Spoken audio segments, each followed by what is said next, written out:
59-year-old Kathy Knapp will be at Emory Brain Health all day. So what I'm going to have you do Kathy and 1,200 other people have volunteered to give their time to be part of the Emory Healthy Brain Study. I'm thinking no one looks good from this angle. Relax your arm down. People come in for 6 or 7 hours. They do all kinds of cardiovascular stuff. They do all kinds of cognitive testing.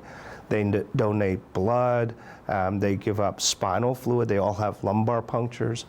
They subsequently have MRI scans now that are getting scheduled for everybody. They collect microbiome or stool samples. So I'm going to read that same list. I was a little disappointed with the pencil test drawing part, that I couldn't do that a little bit better. So once you take a deep breath in. Kathy said the lumbar puncture was no big deal. It was pretty comfortable. It was like taking a nap on my side, so it wasn't that bad.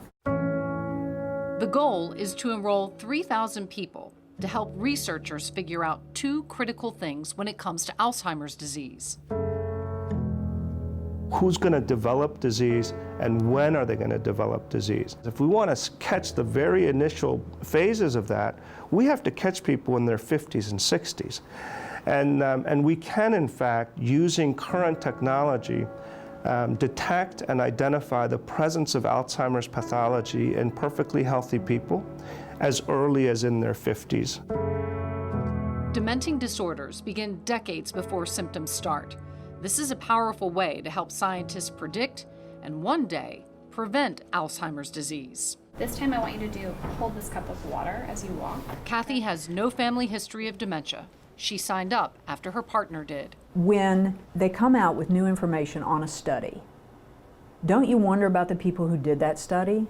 Don't you wonder about who lined up and said, okay, it's all right with me if you do this to find out, so that down the road you can find out that, you know, X drug actually works for this thing, or we've found that if you eat this way and exercise that you can put off. I mean, how else do they get that information if not for people to say, okay, I'll do it. I'll do it. All right, so we're going to start with 2 automatic. The answers are within us. And so I said, sure, because why not? If the brain study's not for you, Your participation will help us. Emory's Healthy Aging Study is open to anyone over 18 who can answer questions online. It is a game-changing effort. Close to 30,000 people are in it so far. A massive group effort is required to conquer this disease.